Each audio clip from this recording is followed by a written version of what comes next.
Right of প্রিএমশন বা অগ্রক্রয়ের অধিকারের মোকদ্দমা দায়ের করতে হলে দরখাস্তকারীকে কত টাকা কোর্টে জমা দিয়ে এই অগ্রক্রয়ের মামলাটি দায়ের করতে হয় সে সম্পর্কে বিস্তারিত আলোচনা করব আমার এই পর্বটিতে। যে যেখান থেকে আমার এই পর্বটি দেখছেন আশা করি সকলেই ভালো আছেন।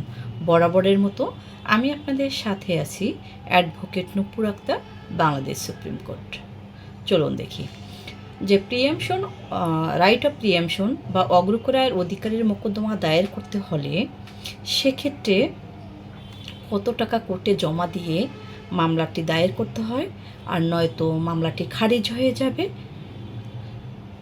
চলুন দেখি যে বিক্রয় দলিলে যে অর্থ বা টাকা উল্লেখ করা হয়েছে 89 ধারার নোটিশে যে পরিমাণ সম্পত্তি বা হিস্সা বা অংশবিশেষ উল্লেখ করা হয়েছে তার উল্লেখিত যে বিক্রয় মূল্য লেখা হয়েছে সেই পরিমাণ অর্থ দিতে হবে।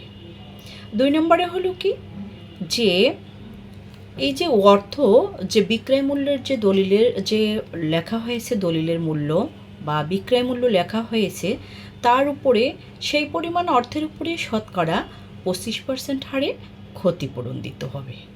প্রথমে হলো বিক্রয় দলিলে যে আমরা টাকা লিখেছি, অর্থের পরিমাণ লিখেছি সেই অর্থ, আর 2 নম্বরে হলো কি যে সেই অর্থের উপরে 25% হারে ক্ষতিপূরণ দিতে হবে।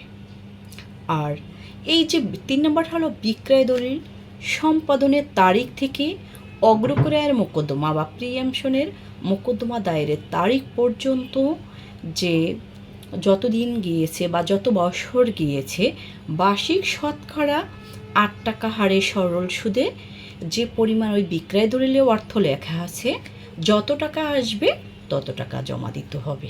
তাহলে আমরা পেলাম কি যে কত টাকা জমা দিয়ে এই অগ্রক্রয়ের মোকদ্দমা দায়ের করতে হয়।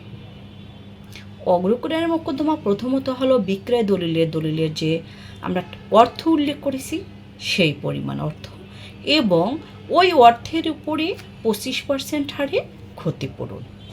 এবং এই যে বিক্রয় দলিলটা যেদিন সম্পাদন হয়েছে সম্পাদনের দিন থেকে যেদিন আপনি মোকদ্দমাটি দায়ের করবেন ওই তারিখ পর্যন্ত শতকরা বার্ষিক 8% হারে সরল সুদে জমা দিতে হবে।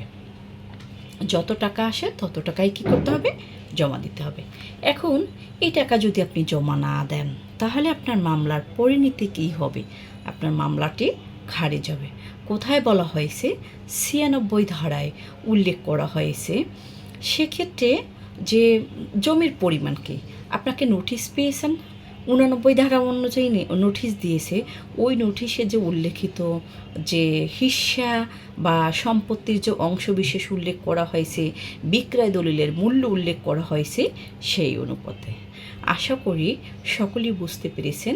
যে কোনো সময় যে কোনো টপিক নিয়ে আপনাদের সামনে হাজির হব। আমার এনএ ল পয়েন্ট ফেসবুক পেজটি লাইক ফলো দিয়ে সাথেই থাকবেন। আসসালামু আলাইকুম।